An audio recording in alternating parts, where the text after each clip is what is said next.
there is no human language that cannot express an idea that comes out of a human mind. Because the human language evolved from the reality, from the structure, from the capacity of the human mind. So there's nothing a human being can think that cannot be.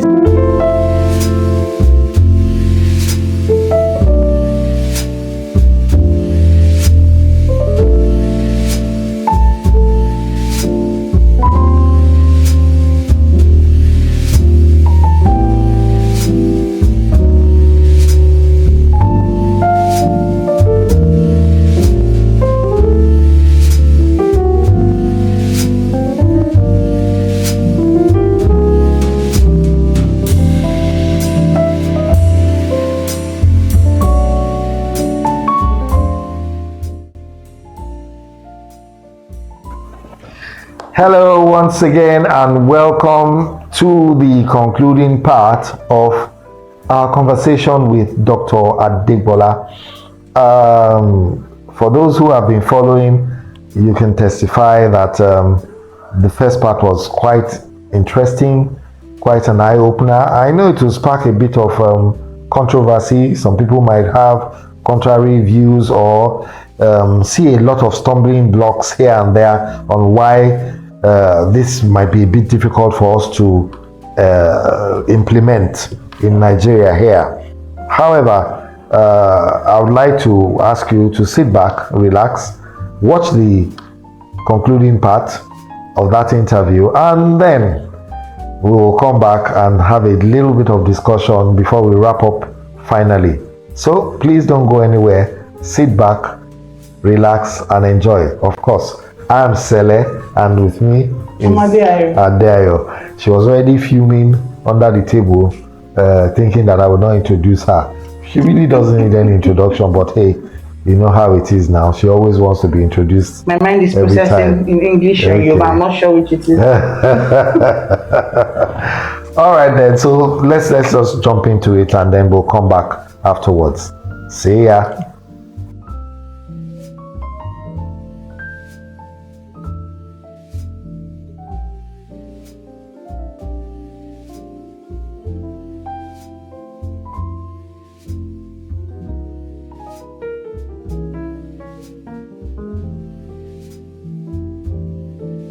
When you peep into a room through one window, there are things you will not see. When you now go and peep from another window, you know, I didn't know, oh, this was below the window I was looking at. So that is what a second language does to you. But our problem is, rather than make English a second language, we are trying to make it the first language. So we don't get that synergy of what our languages that had evolved within our realities, that are better in expressing our reality. We abandon it and then go for English. So we have a problem there. So if we're going to sensitize the people who want, first of all, we should, for example, show them the example of the Inari. The Inari are a very small ethnic group in Europe. They are somewhere at the top of the globe between Norway, Finland, the Scandinavians. Their total population is less than 100,000. Yet, they study up to university level in their Sami language. And they are the better for it. Finland has a population of maybe about, 4 or 5 million. It was Finnish language that produced Nokia. Sweden, I think that was maybe about 7 million, certainly less than 10 million. It was Swedish that produced Ericsson. So there are abundant examples of people around the world who have succeeded not by, but because they taught their children in their mother tongue.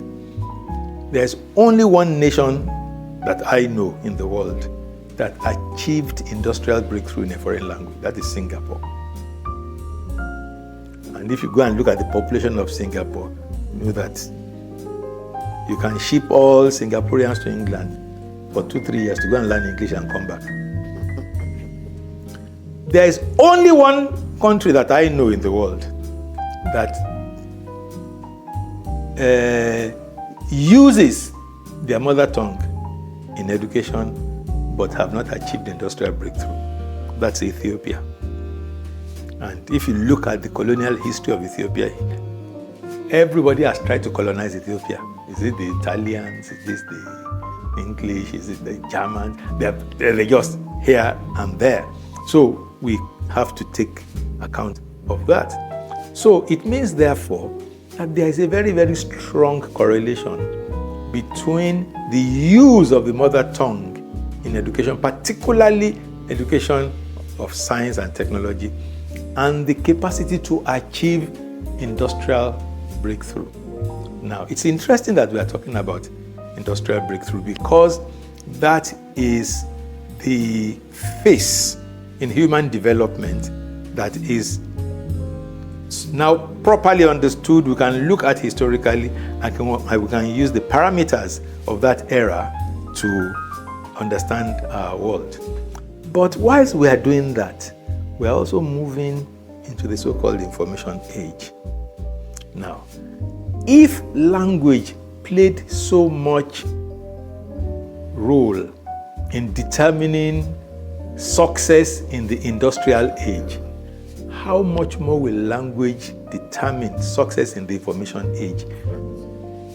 Noting that language is the fundamental substrate of information. Yes. No language, no any information that you communicate has to be communicated in language. So at the base of information is language. So now in the information age, language is going to play a more serious role in pulling us back in development in the information age if we do not address the problems that we experienced in the industrial age. So we need to let our people know this, that a child can speak English does not mean the child is intelligent. Maybe it has demonstrated that the child has the capacity to acquire a second language, yes, but that does not mean the child is intelligent. And the fact that somebody has not been exposed to English does not mean that that person is not intelligent. The English at a time in their lives we are learning in Latin. And like I said recently, that's why you can still go to a court in Nigeria because of our colonial experience and say ceteris paribus and you will look brilliant. The English, when they found they weren't making progress, they abandoned Latin and adopted English. And that was when they made the industrial breakthrough. Meanwhile, the whole of the industrial revolution was lubricated with palm oil from Onitsha market. So, we see here now, we see the language gap. I talked about palm oil from Onitsha market.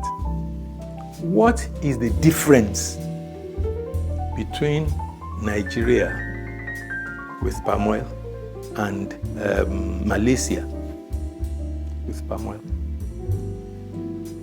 It was Nigeria it was from Nigeria, Malaysia learned about palm oil. Now, Malaysia supplies 60% of the edible fat consumed in the world today. Just one small country, just by planting and producing palm oil. What is the difference between Malaysia and Nigeria? No difference other than Malaysians teach their children physics in their language.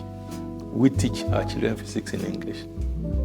So we need to demonstrate all this to our people and let them know that this is what is holding us back. This takes me to some data that you exposed me to just before we started the interview. That's still running in my head right now.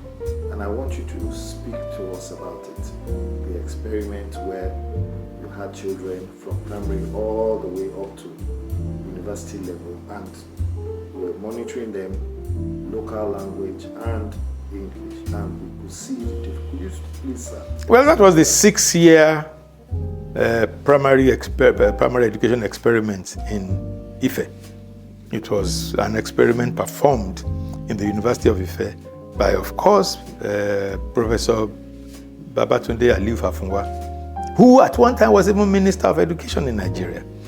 He envisioned this project to compare the effects of teaching children in their mother tongue versus teaching their children in English.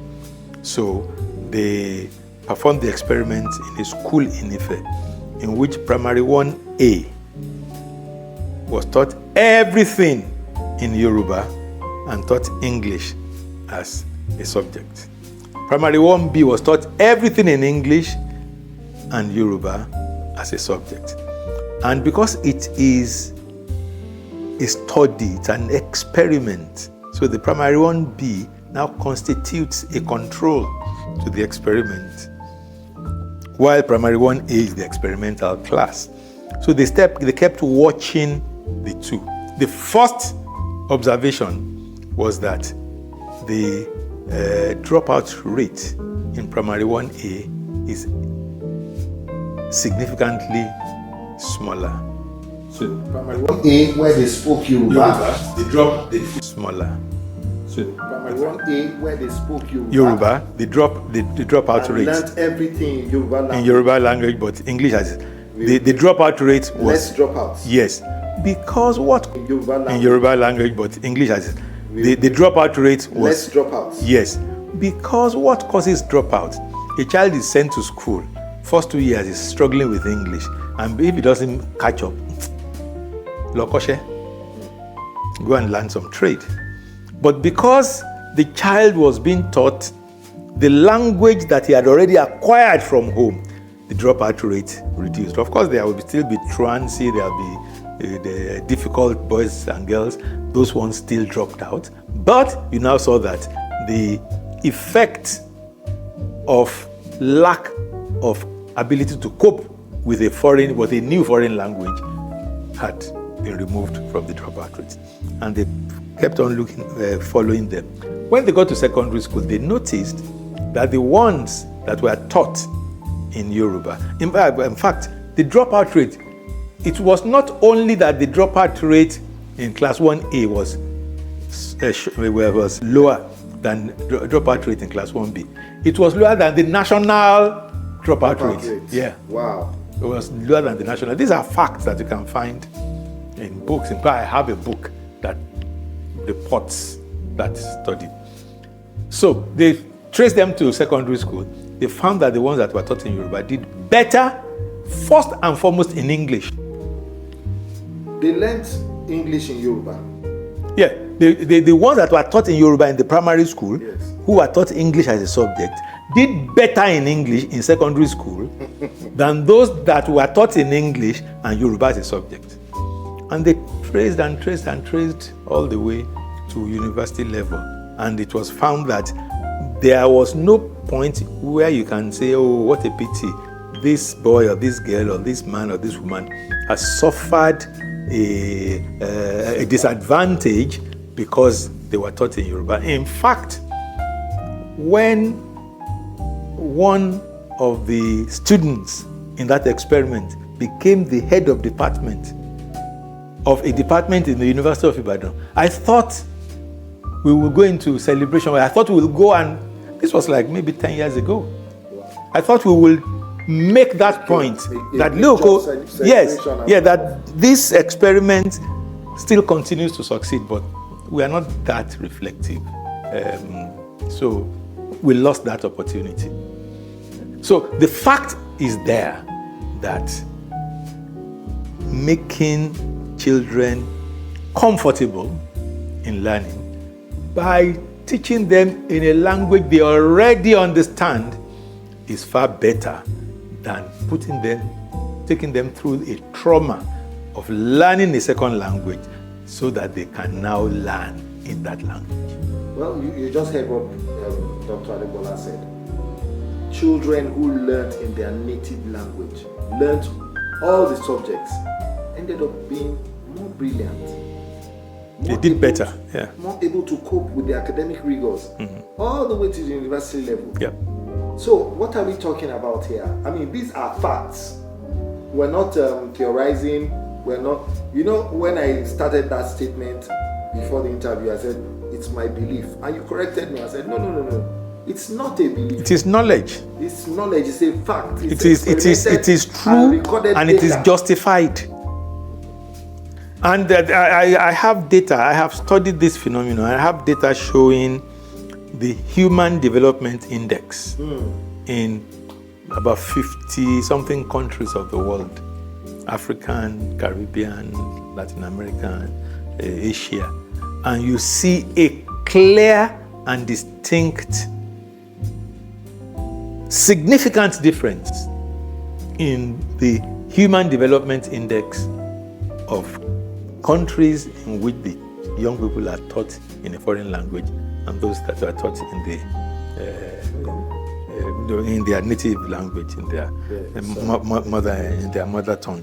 So there's no controversy to this. But what we still have is a problem of, I think, a complex, some kind of inferiority complex. Or every inferiority complex is a potential superiority complex and vice versa. So there's a complex somewhere, and we can't really place ourselves to the extent that we understand how important what we have is. I mean, okay, what do we think is wrong with our language? We think it cannot exist. There is no human language that cannot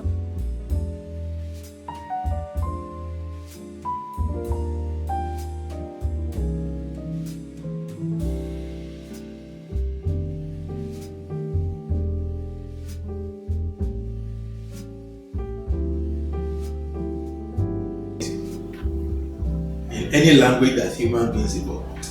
And once it can be said, then it can be used as a means. It can be used and it is the best means of teaching children, because you avoid the situation in which you are teaching them in a foreign language. The foreign language can never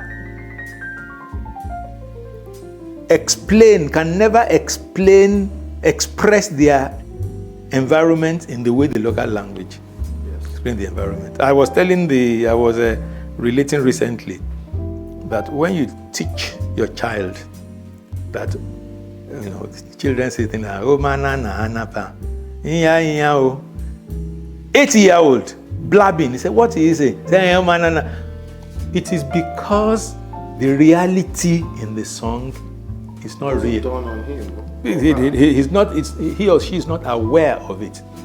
The song says, Old MacDonald had a farm. If you are British, you know already that the man is Scottish because he's MacDonald. If he were English, he would have been Donaldson. If he were Irish, he would have been O'Donnell. So, you are talking about British geography, British distribution of agricultural activities, and you go on and on and on like that. So that is what you teach your child. The child is now existing in a make-believe world where that isn't grounded in reality at all. He is struggling to make sense of it. Have you seen the small girl that sang the national anthem? And they said, what's the intro? What's the meaning? And he kept saying, Wani. They said, because she can't relate to what she was saying. Say, in the days of Arise, Arise, O compatriots. Say, Arise, O call our compact. No one arise, O call our compact, and one year won't call Obi. And he kept saying one, because it didn't make sense to her, and she was dissociating herself from it. They told me. They said so. They said it. And the national anthem is supposed to motivate her from childhood, but her attitude to the national disconnect from her attitude to the national anthem is nonsense. They said so. That goes to show the depth of disconnect. Good. And discouragement and pulling back and destruction of the child's psyche. So you've said all of this elaborately. There's data to support it. So my question is this. And there's even a government policy to say these children should be taught in their mother tongue. What's the problem?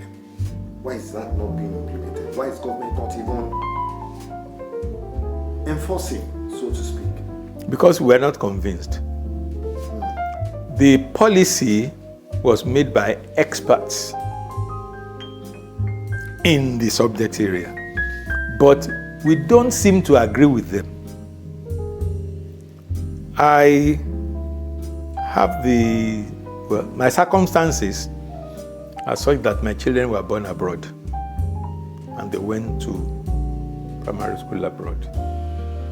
And I agreed with my wife that, since they were born abroad and they were in primary school abroad, they have to come to Nigeria for secondary school. Despite the fact that they will have had free education abroad, I paid good money to bring them to Nigeria to have secondary school education in Nigeria. And I struggled hard to speak Yoruba to them, despite the fact that their mother is not Yoruba and Yoruba is not really a language in our family. And the children too acquired the favor, and so they speak Yoruba. Now, once in a while, they will go out on weekends and they try to speak Yoruba with their friends. And the parents say, what's wrong with you? They say, you people came from abroad. Why are you speaking Yoruba? And my children will say, we want to learn Yoruba. And so we now came back home and they reported that so and so's mommy said we should not speak Yoruba.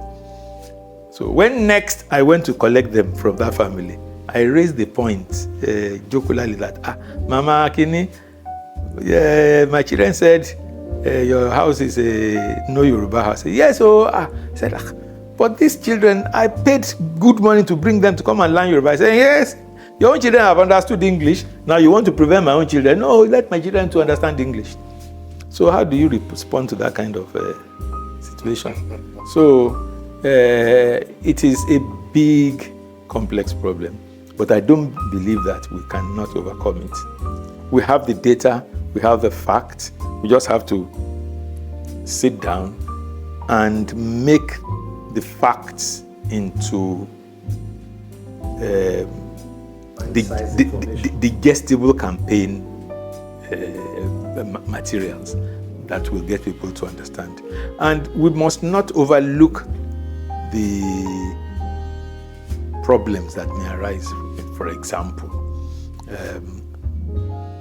an Igbo man is transferred to Ibadan. So it means the children are going to learn in Yoruba. Yeah.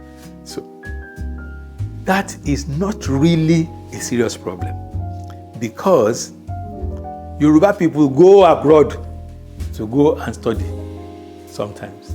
All of them that went to Russia to study, they studied in Russia and came back home with degrees. All of them that went to Germany to study, they studied in German. We even have Nigerians who are speaking Chinese up and down now. I know, I have a friend, a very successful man, an engineer, first-rate engineer. He studied his engineering in French. He was even governor somewhere in Nigeria. He studied his engineering in French. And the first day I went to visit him in his office in the UK, and he was on the phone negotiating business. French, English, English, French, French, English, French, English. Flawless French. That is the kind of person that learning a second language gives you another window to the world. Not when a second language deprives you of your first language. So, the Yoruba person learning in Igbo. It's not a problem as long as Yoruba remains the language of the home. But because Igbo is the language of the immediate environment, the child learns the Igbo. So it's not a problem. Many people try to make a problem of that. It's not a problem. I know that at some point you've had to teach certain things in Yoruba, both science subjects in Yoruba to individuals and students around you. What has your experience been like, so to speak? Well, I think the more accurate thing is that when I am teaching, I can't help but bring Yoruba ideas to it because it helps to make people understand better. So you discovered that it actually does help. Let me give you an example. Yes, please. The Yoruba word for poison is majele. Poison means nothing. Majele means you eat it, you will not eat after it. Oh, ni jaele. It's final. So it is inherent in the word, the meaning. Recently, I was speaking at a conference on artificial intelligence, and I was trying to explain what it means for a computer to think. And the only way I could communicate it was to remind people the Yoruba word for think, which is to ronu, to stir up your within, so that things that are settled and you cannot access come up, so that there's a kind of better homogeneity of the ideas in you, so that there's a fair chance that the important ideas will be accessed. Because when you stir it up, it becomes a lot more homogeneous. The ones that are settled because of their density, they are thrown up. No, you'll not just be seeing the ones that and these are some of the disadvantages. I remember as an engineering undergraduate, one of the notions, the phenomenon I had the greatest difficulty in understanding is a phenomenon called entropy in thermodynamics, in chemistry, thermodynamics. And I grew to studied engineering, developed love for language, became a human language technologist, and entropy became one of the most important things in human language technology. And I said, wow, this thing has caught up with me again. How am I going to get my head around this thing? And one day, I saw a dictionary of modern Yoruba written by one Dr. Fakinlede, who for very many years in the United States was working as an industrial chemist and thought it should be possible to teach chemistry in Yoruba. And after some years of trying and was having difficulty, he realized that, the first thing I need to do is to develop a dictionary, which is why I said must do translations, must do terminology, develop terminologies. So I looked into his dictionary and I saw the Yoruba word for entropy, Idaru. To what extent is the thing disordered? And it clicked. I now remembered all the problems I walked around and found solutions to. And I said, the issue was, to what extent is this thing disordered? So these are clear examples of the advantage you get when you work in a language that you are able to deal with in a fundamental way. Wow. Well, friends, viewers, you can see clearly or hear clearly what I've been hearing and experiencing in the last hour. And we'll definitely come back, sir, because this is not, we've not exhausted it in any way. In fact, this is like an intro, so to speak. The language, the native language, the first language, the informal language that you used to learn informally on the home front is key. Yet, we have chosen to disregard it, downplay it for a foreign language. Is there really hope for us if we continue on this path? Can we begin to have a rethink? Can we begin to tell ourselves the truth and move towards true progress? If so, let's begin to talk to ourselves and, of course, the government to start to do things like what Dr. Adegbola has, suggested. Translations, creation of vocabularies, and all of that. Before we now say yes, we have the rudiments, and then we can now, those are the building blocks for technological advancement, and now even the information age that we are in. If we don't take time, we will become irrelevant in the scheme of things. And it's already happening, funny enough. What we are hiding behind now is that, Nigerians are doing well in America. They are inventing this and inventing that. But do we have access to those inventions? Do we have control? Most of those things have been patented, and the ownership of those things are in the countries where these people reside. Why are we not taking ownership of these things and even creating more homegrown solutions? Well, till we come your way, same time next week, I would like to say it's been a wonderful time. I would also like to thank Dr. Adegbola for sparing us that time, and also begging in advance on camera that we are coming again, sir, at home. And we trust that you will accommodate us the way you so beautifully accommodated us today. Thank you so much for your time. It's always a pleasure being in your company. Most welcome. All right then, from us here, it's bye, and see you next week.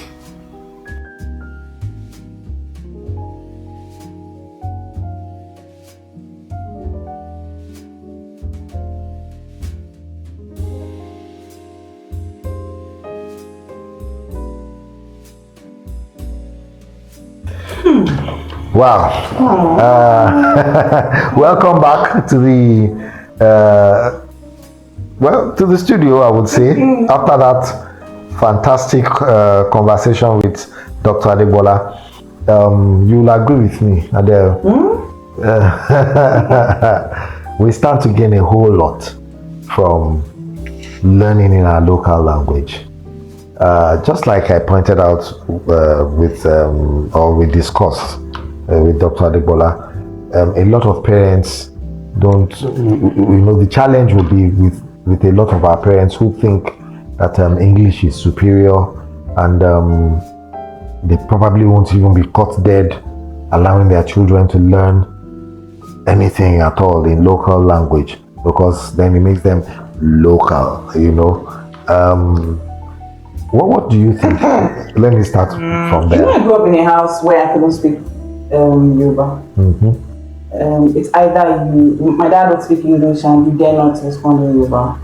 A few times we mistakenly tried to, and if you just look at you, and if you were close enough, could have gotten a spank or something. And so I'm wondering, if I was allowed to speak Yoruba very early and started having conversations, and I was taught math, my worst subject in Yoruba, maybe, just maybe, my life wouldn't be as difficult as it was with math, with physics. Because listening to Dr. Adegbola, it just makes me wonder, have I done my kids a disservice as well? Because we tend to replicate certain areas of our lives, and our upbringing. Yes, because I can speak good English. I'm proud of it. I can go anywhere and speak. But when push comes to shove and it comes to learning, really, have we done our kids a disservice? Is a question that I'm back in. Well, I want to throw that question back to our viewers. Have we as parents done our kids a disservice by not? And then, you know, also there are no platforms right now, no established platforms. Even though, just as it was pointed out in that conversation with Dr. Adegbola, that there is a policy already in place. But as always, my there's a local language. There's a local language policy. We don't implement. And I've always said it. Implementation is always the issue.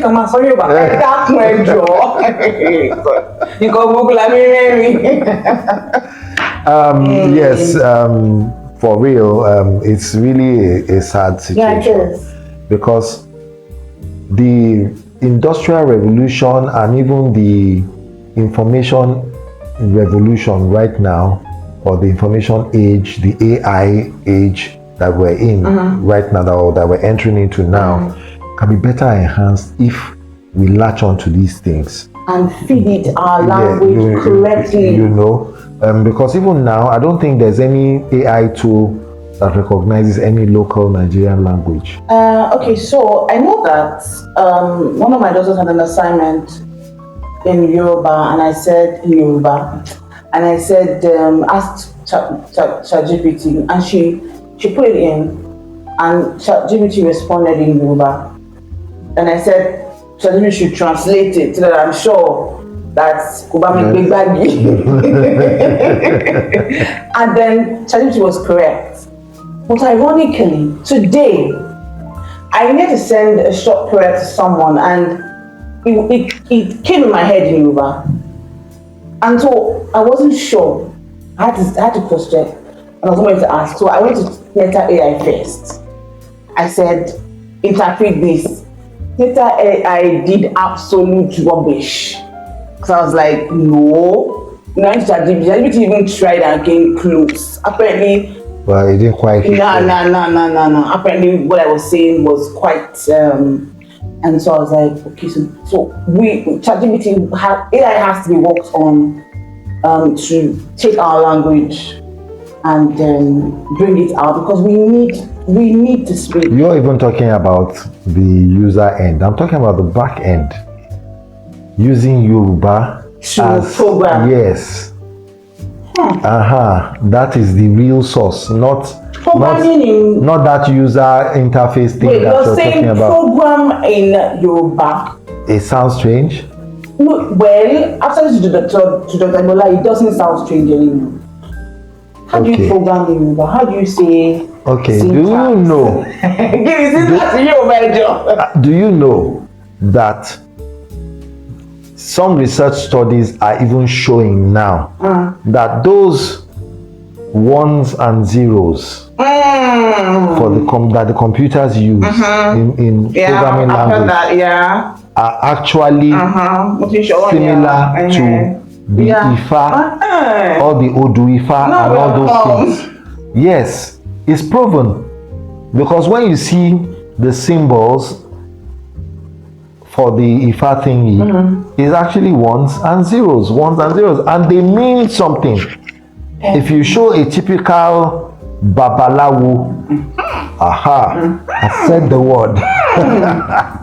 You know, and it's sad, because every time you hear babalawo, our mind goes into something fetish. You know, very fetish, very devilish, but there's a lot of science around that thing that we have, so to speak, overlooked or neglected. But thank God some people are researching into it, and they're finding out that 16-bit, 32-bit, all those things, they're actually in our culture, especially Yoruba culture. And we've just overlooked it, and yet it's operating somewhere else as a computer system and all of that. We're struggling. So is it so hard to imagine that you can actually program for AI in a local language? Actually, I don't think so.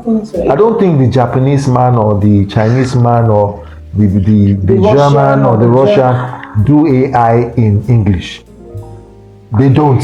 They don't. Aha. So, and it's a language. But you know, this is not a joke. This is critical to our very essence and our very core as a people. If you see a Chinese laptop, original, the one made for their people, there's no English on it now. There's no English alphabet on the keypad. None. And those guys certainly do not program their phones or their laptops or their systems in English. And they now try and convert it to Chinese for their children and their people to use. Same thing with the Germans, same thing with the Japanese.